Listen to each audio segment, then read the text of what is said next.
Jaqen H'ghar is not just one man, he might be many. And what if I told you we never actually saw his real face?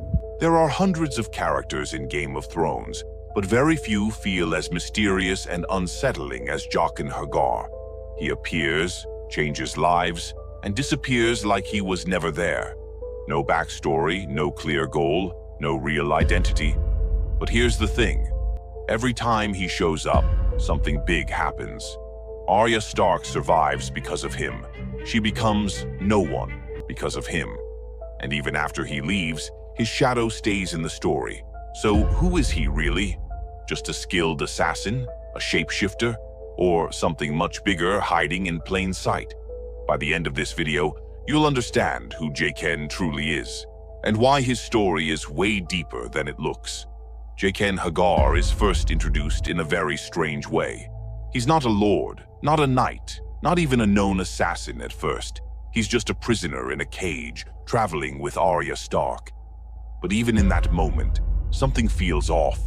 He doesn't act scared. He doesn't beg for help. Instead, he talks calmly, almost like he already knows what's going to happen. And then Arya saves him.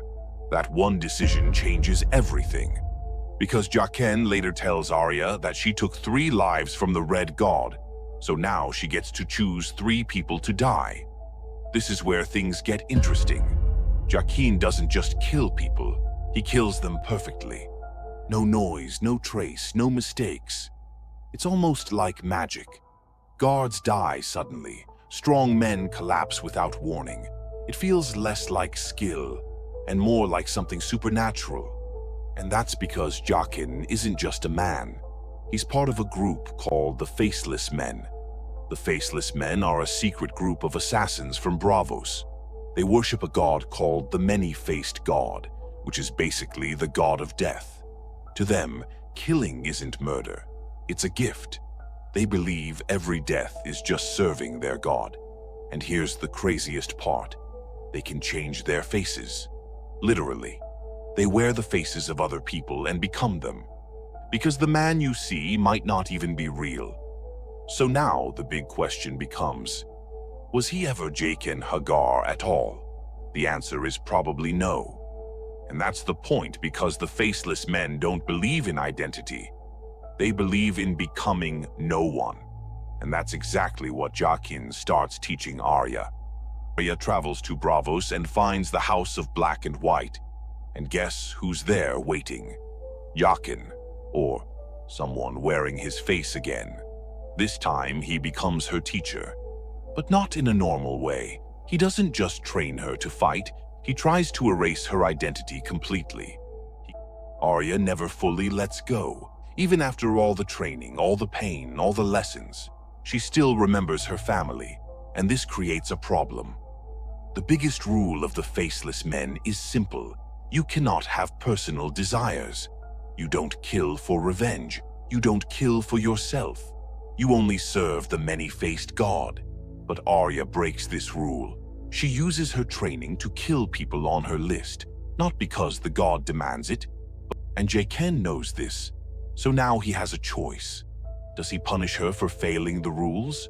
Or does he let her go? At first, it seems like Jaqen is strict, cold, emotionless. He tells Arya she has failed, that she is not no one. But then something unexpected happens. He lets her leave. Think about that for a second. This secret group that erases identities and trains perfect assassins just lets Arya walk away. Why?